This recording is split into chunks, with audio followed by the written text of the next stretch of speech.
وا بڕیارە کە سویەکی ئەم مانگە هەڵبژاردننی شارەوانی لە باکووری کوردستان و تورکیا بەڕێوە بچێت هەڵبەتە لە ڕێگەی ئەم هەڵبژاردنەوە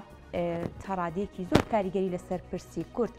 لە ناوچەکانی بە دیاریکراوی باکووری کوردستان و هاوکاتی لە تورکیا دەبێت هەڵبەتە دەم پارتی لە ڕێگەی 992 کاندیدەوە هەوڵی بەدەستهێنانی 496 با بڵین شارەوانی لە باکووری کوردستان و لە تورکیا دەدات و هاوکاتیش بە جۆرێک لە جۆرەکان کە پارتی یەکسانی و دیموکراسی گەلان دەم پارتی بە 992 کاندید هەوڵی بەدەستهێنانی 496 شارەوانی دەدات. پێشتر و لە چەندین بۆ نەدارێ پسراوانی دەم پارتی ڕایانگەاندووە کە نزیکەی مانجێکە خۆیان بۆ هەڵبژاردننی شارەوانەکان ئامادە کردو بە هیوان بەراورد بە هەڵبژاردنەکەی ساڵی 2019 شارەوانی زیاتر لە باکوور و تەنانەت تورکیا بە شێوەیەکی گشتی بەدەست بێنن. هەڵبەتە ئاکام ڕکابەرەکان سەختن با بڵین تەواوی لایەنەکانەوانی کە خۆیان کاندید کردەوە هەروەها پارتەکان دەیانەوێت زۆرترین دەنگ لە تورکیا و لە باکووری کوردستان بەدەست بێنن هەر ئەمە ژوای کردووە کە لێدوانی با بڵین چڕ و توند لە نێوان تەواوی لایەنەکان با بڵین پارتەکان لە تورکیا بێجا تایبەت بەم بابەتانە و پێشبینیەکان و ئایا بە دیاریکراوی ئەو پارتی کە زیاتر کابەری یەکترین کامانن و ئەنجامەکان بە دەکات زۆر بەڕێز ڕەمەزان کەریم چاودێری سیاسی ڕاستەوخۆ لە هەولێرەوە لەگەڵمانن کاک ڕەمەزان سپاس بۆ ئامادەبوونی بەڕێستان بەخێر هەڵبەتە بە شێوەیەکی باش بەڵێ بە شێوەیەکی گشتی هەڵبژاردننی شارەوانیەکانی تورکیا و هاوکات پرسی کورد لە تورکیا لە ڕێگەی ئەم هەڵبژاردنانەوە بەکشۆ دەگات و چۆن دەیبینن بەیانیتان باش نەڤڕۆزێ وە پیرۆز بە مەها ڕەمەزانژی لەوە پیرۆز بە ڕاستی بۆ دمەها نەڤڕۆزێدا دمەها ئادارێدا کامپینێ هەلبژارتنە یێ هەلبژارتنên şarawanî yê şaredariya birêwa diçe bi rastî di qezencê Kurd de û potansiyal û hêza Kurd zêdetir dibe li ber ewa ku di meha Newrozê de em bêjin bi taybet piştî Newrozê em bêjin sîwiyekê adarê milletê Kurd em bêjin li dê mang heta sîwiyekê mang li ew 20 roja li kolanin li ser sihanê li ser li meydanin yanî kampînê hilbijartin li hemû welatê dinyayê ku mangek bû çi ye bû tu însan motiva bikî motivasyon بۆ تو خەڵق حاضر بکی ئامادە بکی بێ سەر سندوقê dengdan ji bo vê ew ku bi xwe rojê hilbijartina hemû car di meha adarê de gelê Kurd berdewam amade ne heger di mangekî dîke de be belkî quweteke kêmtir be ew yek du heqîqet ew yê me dibînin li gor pîrozbayiyên Newrozê milletê Kurd li Bakurê Kurdistan li Türkiye li bajarên Türkiye hêzekî xwe mezin heye yanî serencam li hilbijartinê 2000 û em bêjin şarawanî yê 2019 rastek Kurda nod û ne belediye nêzîkî 100 belediye birdiyan bi taybet sê bajarên mezin wekû em bêjin Amed, Mardin, Wan. Bes ji ber ku qayûm danîn, ji ber ku qayûm danîn, ew deslata li Kurda hate wargirtin da û ew kesên ku wekû qayûm ciyê wan danî bûn xizmetê başiyê millet nekirin. Bo vê di vî hilbijartinî da rêjeyê denga heger wekû berê ji nebe zêdetir be belem gelê Kurd careke din wê şeriyetê xwe rewabûnê xwe dîsa ji millet war bigirin. بۆ vê ev hilbijartina cudaya em bêjin AK Partî, CHP, MHP, İYİ Partî bi hemû encamekî be Dem Partî ku Partiya Nûneretiya Kurda dike Dem Partî wê serkeftinekî mezin bi dest bîne. Fermo. Bale. Kak Ramazan yek evê dîke evê dîke jî bibûre evê dîke jî mesela li İstanbul heqîqet li İstanbul bas li ewa dikin nêzîkî milyonek dengderê Kurd he em bêjin li İzmîr li Enqere li İzmîr 250,000 li Enqere 150,000 heman demê li İstanbul İzmîr Enqere û Edene corek rêkeftinekî یعنی بڕێکهفتن ژی نەبە بەلەم هەفت و تێگەیشتنێک د ناوبینی CHP و دەم پارتی هەیە بەلەم سەرە جیاواز جودا لە یê berê cuda li yê berê ev cara dem partî piştgiriya CHP nake em cara dem partî bi nasnamayê xwe derdikeve çimkî cara vê carê dema Başak Temîrtaş xanima Siladîn Demîrtaş xwe kandîd kir bo Stenbolê ewa peyamek bû bo AK Partî yanî bi AK Partî witiyan yê me kandîtekî bihêz derdixin bo CHP ser nekeve belem AK Partî ev peyama dem partî bo aşçî war negirt bo vê dem partî kandîtê xwe bihêz Başak Temîrtaş careke din em bêjin paşekişe kir êsta meral daniş başe bo vê ev cara dem partî ne piştgiriyê CHP dike ne piştgiriyê AK Partî dike bi nasnama xwe derdikeve fermo بەڵێ کاک ڕەمەزان ئەگەر دەم پارتی لە باکوور تەنانەت لە ناوچەکانی تی تووشە بەشێکی زۆر بەتایبەت لە باکوور شارەوانیەکان بەدەستبێنێت بە بۆچوونی تۆ پرۆسەی دیموکراسی و ئاشتی لە دوای هەڵبژاردننی شارەوانیەکان بەکوێ ئەگات بەڵێ بڕاستی پرسیارێکی زۆر زۆر باشە gelek سپاس زانی کاناڵی کورتساتچی دەبێ یەکەم کانال منجی دەبم یەکەم سیاسەتمەدار ku ji raya giştî ra nehîniyekî zor mezin eşkere dikim li hiç ciyekî ewe nehatiye behs kirin zanî Leyla Zana ku serkirdeyekî Kurd e Birêz Ahmed Türk ew jî serkirdeyekî Kurd e serî Saqik Demîrtaş bi ciyawaz yan Leyla Zana Birêz Ahmed Türk pêk wa bi şêweyekî nehînî سەردانی ئیمرالی kirin li gel Birêz Ocalan li gel Serok Apo Serok Abdullah Ocalan hevdîtin kirin ewe jî bi navbijîwanî bi îcazê dewletê bû Birêz Abdullah Ocalan peyamekî pir ciddî da bû ewey ku amedesaziyekî aştî di navbînê dewletê Türk û dem partî Kurda da çêbe piştî ew hevdîtina piştî ew serdanê îmralî tabî bi şêweyekî nehînî pêk hat piştî ew serdana êsta Leyla Zana ku demek bû li siyaset dûr bû û Birêz Ahmed Türk xwe bû kandîd bû şaredarê Mardînê paşekişe kir bû careke din dîsa xwe kandîd kir û Demîrtaş jî di zindanê da nameyek nivîsî ew nama rast e nehatiye eşkere kirin da bo vê êsta di navbînê dewletê Türk navbînê Ocalan û ew serkirdayên dem partî êsta hegerî we bizanbin Leyla Zana di Newrozê da êsta çû bo riha bo Urfa ew bajarên ku Birêz Ocalan lê dayîk biye û li hemû bajar û digere yani êsta amedesaziyekî bo prosê aştî ye însan ditwane bilê prosê aştî bi şêweyekî dest pê kiriye hevdîtinên Ocalan li gel dewletê li gel serkirdeyên dem partî berdewam e hevdîtinê Ocalan li gel Demîrtaşî çêbî ewe yek du heger yê me bizanbin li Tirkiyeyê dewletê qûl heye kesên nijadperest hene berdewam provokasyona dikin heger yê we bizanbin li bajarê Loven li Belçîka li Bruxelles heta êsta çiye bû Almanya jî nijadperestên Türk êrişî Kurda kirin Kurda jî êrişî wan kirin êsta navbînê nijadperestên Türk û navbînê Kurda da li Avrupa şerê kolan heye ewa provokasyonekî dewletê qûlê Tirkiye bû li dijî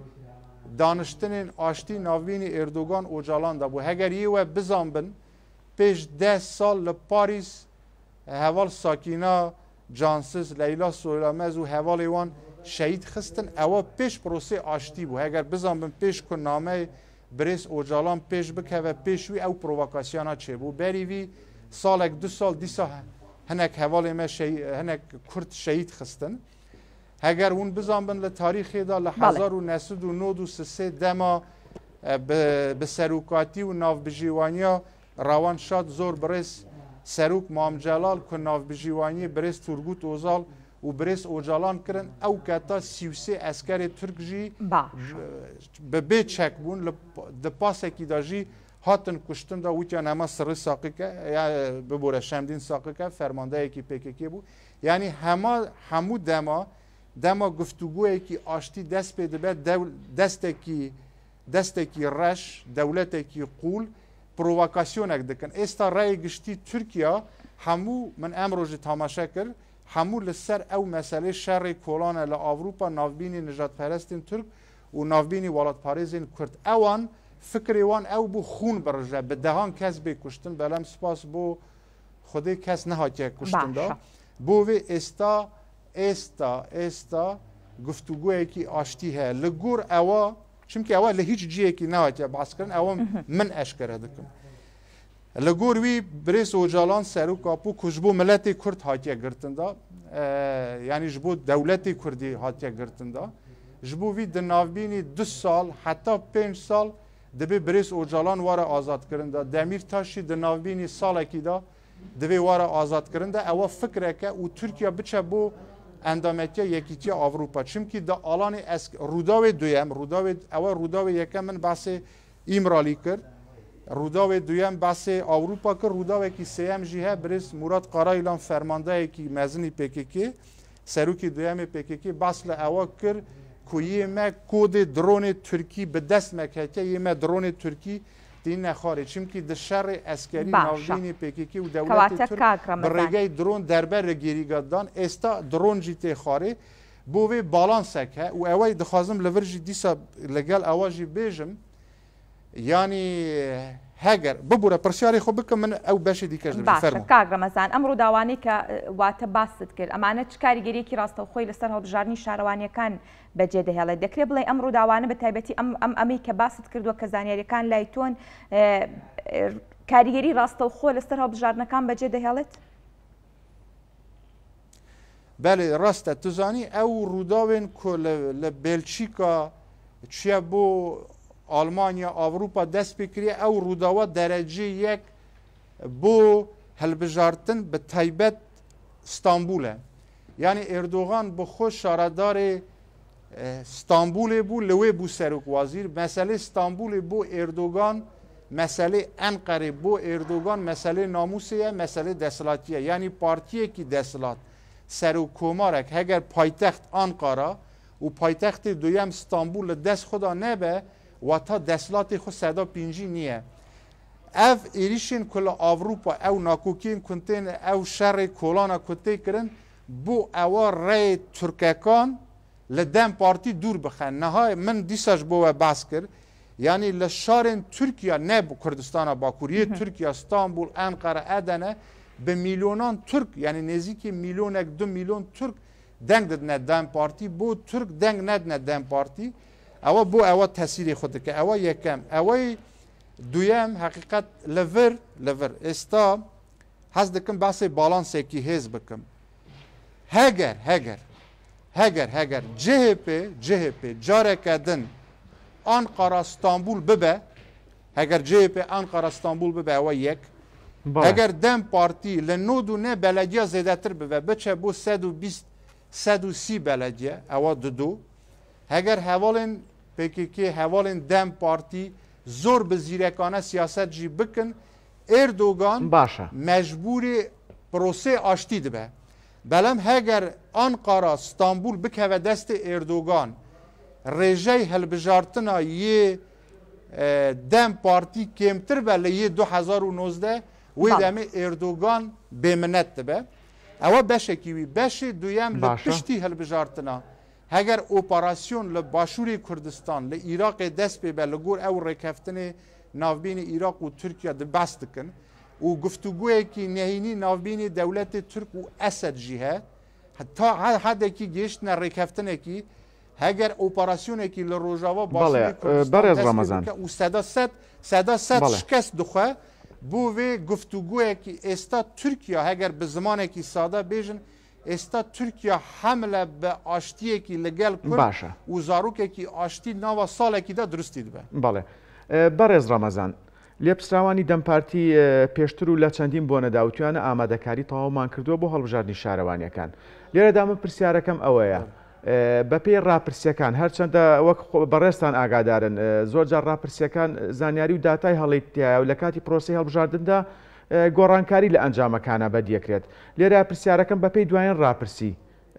چانسی دەمپارتی لە باکوور چۆنە و بە شێوەیەکی گشتی؟ بەڵێ ڕاستی بەێ ڕاستی بەریوی دوسێ ڕۆژ ینی ئەو دەولەتی تورک بە سەرۆکاتیا ئێردوگان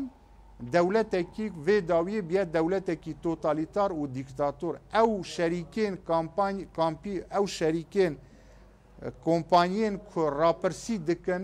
hemû ser bi dewletê Türkin ser bi Erdoganin ew rapirsiya zor rast nîne ewe yek didu hemû xelq jî nehîniyê dilê xwe pencê xwe behs nake deng didekê بۆ wê merî zor pişbestin bi rapirsiya nikare bike belem li gor ew rapirsiya be jî û emrê waqayî be şansê dem partî zortir e ber wî çimkî Erdogan pêş wî dusê roj em bêjin du roj çû bo Amedê yekem peyamê Erdogan da peyamekî aştî hebû yanî corek witî yê me li gel her kesî hevdîtin dikin û behsê hemû tiştî dikin wata xetê sor daneyînê yê me behsê ema dikin ema nakin ewe baş e li gel hemû kesî hevdîtin dikin belem ne PKK be ne jî dirêje pêdarê PKK be yanî ew peyame yê Erdogan baş bû belem li heman ketê jî tiştekî zor nû bo Amed peytextê Bakurê Kurdistan hemû Kurdistan e belem peyamekî zor serinjrakêş peyamekî ku bala gelê Kurd bikişîne jî neda حقیقت لور زانی پروسه آشتی ل 2013 دست پی بود تا 2015 پچرا قط بو دبی لوی وجاره کردن دست پی بکن دوی دما او پروژه آشتی تر تک چو او دم پارتی بریوی HDP بو بریز دمیرتاش اوانا لگل CHP رکفتن کرن اردوغان جی چو گل MHP رکفتن کرن رکفتن دم HDP لگل CHP سرکفتو نبود چمکی CHP تشتکی نو پیشکش نکر آک پارتی جی اردوگان دبی اوا آخر هلبجارتنه منه ببی کرد نکاره ایتر ترکیه اداره بکه او رکفتنه آک پارتی لگل MHP جی تا سر نارو دوی جاره کدن اردوگان آک پارتی دادو گشه پیدان لMHP دور که و استا دم پارتی جی لCHP دور کتوه او هزانه دوی رک بکن رکفتن آشتی برنا دولت ناوبینی دو هزا چید به مثلا ام بیژن ل باشوری کردستان چا پارتی یکیتیه ام بیژن ل آمریکا کوماری ل باکوری کردستان ل ترکیه دوی دم پارتی ببوره اواجی بیژم احمد ترک لیلا زانا برز احمد ترک خانم لیلا زانا تشتک ویتیان برز دمیر تاشی دلی دست CHP da deslat niye? Deslat li destê AK Parti û Erdogan de. Erdogan serûka ew ditwane aştî bike. Heger êsta Dem Partî li gel CHP jê rêkeftin bike, CHP nikare meselê Kurd çareser ke. Çimkî deslat li destê Erdogan de destê AK Partî de. Erdogan ditwane ew mesela çareser bike. Ji bo vê guftûguyekî ciddî niha berdewam e. باشە و ئامریکا ژی ئاگادارە ئەو کۆدێن درۆنên تورکی من پێم وایە جۆرێک لە جۆران لە ناو ئامریکادا دان بە تورکیا فەرمو دان بە هەواڵێن پێکێکی بەڵێ دەمێ بگەڕێمەوە سەر ئەو باسی خۆت کە باسی سەردانەکەی سەرۆکی تورکیات کرد بۆ ئامەد و هەروەها لێدوانەکانی ئەمە ڕکابەریەکە بەرەو چۆ دەبات بۆ هەڵبژاردننی شارەوانیەکان وەکو دەزانین کە ڕکابەریەکی توند هەیە بۆ بەدەزێنانی با بڵێن شارەوانی زۆرترین شارەوانی لە ئامەد بۆ چوونی بەڕێستان تایبەت بەم سەردانە و فیدباکەکان چی دەبێت؟ راستی ڕکابەری هەری توند لەسەر پارێزگای ستانبولە ئەوە لە ناو خاکێ تورکیا پارێزگای ستانبولە لەوێ دەم پارتی ئاک پارتی CHP ڕوبڕوو هیشتووە یعنی وەختی خۆ ئۆجاڵان وتی یێوە لایەنی هیچ کەسێکی نەگرن مەسەلە یێوە هەگەر پشتێ CHP دەگرن دەنگێ دەم پارتی دوکارە CHP سەر بخە دکاره آک پارتیش سر بخه لور دم پارتی bi serbixwe beşdar dibe CHP AK Parti rûbrûne. Ew yek. Rikaberê bajarê duyem herî bihêz Mardîne wane Amedê. Li bajarên Bakurê Kurdistan li Amedê jî, li Wanê jî, li Mardînê jî seda set ew meselê Şîrnax û Silopî û Hakkari, Colemêr ew li hemû ciya yanî Dem Partî ser dikeve. Seda set. Çimkî nakirê tu milekî basê operasyon bikî, çimkî heger yê me bizanbin di dirêjayî 40 sala da ewan behs dikin divê yê me 50,000 gîrîla şehîd xistiye dê bavê wan hene. Yani ew jimarê dê bav û kesûkarê wan digêje 2-3 milyon kes. Yani bu vê seda set Dem Partî Kurd li Bakurê Kurdistan serkeftinekî mezin bidestînin û ji pêştir zêdetir deng bidestînin. Li Stenbolê jî AK Partî û CHP beramber hevdû wekû yekin. Min dixwazim nehîniyekî dîke jî bi rêgeyê kanalê we eşkere bikim. Me pêştir jî kêmekî behs kirbû belem lêrê bi ron û raşkavî behs dikim. Ew şeş rêkeftinê şeş digotin altılî masa. Rêkeftinê şeş partiya CHP, em bêjin Partiya Ahmed Davutoğlu û ana İYİ Partî û ew dema Dem Partî HDP piştgirî kir بۆ هەلبژارتنê serokkomariyê navbînê Kemal Kılıçdaroğlu Erdogan salê par di rastiyê de Kemal Kılıçdaroğlu di helbijartin birt serkeft. Belem ew keta Rûsekan haçkêrên hakkêrên Rûsekan piştgiriyê Erdogan kirin, piştgiriyê AK Partî kirin. Erdogan bi puanekî 1.5 do serkeft. Li helbijartinê serokkomariyê de Kemal Kılıçdaroğlu serkeft. Kemal Kılıçdaroğlu di nasnamê xwe hebûn. Yek Kurd bû, Kurdê Dêrsimê bû, di du Alawî bû. Belem li ber hinek mesela hem Rûsya di derva da hem jî navxwayî Tirkiyeyê de dewletê qûl pê wan baş bû Erdogan ser bikeve. Di vî hilbijartinî de Rûsya piştgiriyê Erdogan nake. Amerîka ji piştgirî nake. Heger Erdogan bi quwetê xwe bi rêgeyê dezgehê mîd, bi rêgeyê dewletê xwinê qûl heger bi hîle bitwane Stenbol bibe. Min pêm waya Erdogan ne pêm waya. Dilniya me Erdogan heger yê we bizanbin weysiyetê xwe kir. Witî ema axir hilbijartinê min e wata bi xelqeke witî gerdanê min azad kin, şîrê xwe li min helal kin. Axir hilbijartinê min e şikest rêge medin min şikest bixwim. Erdogan وەکو خواعەفیزیەکی وەکو مەسەلەیەکی ئاتفی بە ملەتەکە دەبێت دەنگ ڕەمەزان بە فکرا من هەگەر بدنە سەر تەرەزی ئینت هەگەرێک هەیە ئێردۆگان ستانبول ببە هەگەرێک هەیە بە هیلە بە یان بە نەهیلە بە بەلەم هەگەر نەبەژی دە قەزەنجی کوردە ڕۆسی ئاشتی باشتر دەبە بەلەم لە باکووری کوردستان لە باکووری کوردستان سەدا سەد دەم پارتی و کورد سەر دەکەون کاک ڕەمەزان پێشبینیت چۆنە بۆ ئاستی بەشداریکردنی هاوڵاتیان بە تایبەت لە باکوور لە پرۆسەی هەڵبژاردننی شارەوانیەکان و تورکیا بە شێوەیەکی گشتی بۆ چوونت لەو بارەوە ئایا بەشداریکردنەکە بە شێوەیەکی کاراوفراوانە بێ بەڵێ فەرموو بەڵێ بەێ ڕاستی لە تورکیایدا لە تورکیای ئەم بێژن 85 میلیۆن دەنگدێر هەنە لە 25 پارێزگا و شارên گەورەکەی کوردستانی باکوور 17 میلیۆن و 706,136 kesin. Em bêjin ji bo Dem Partî ji bo 16 bajarên mezin ji bo 45 îl û 366 îlçe namzetê xwe kandîtê xwe diyar kiriye. Mezintirîn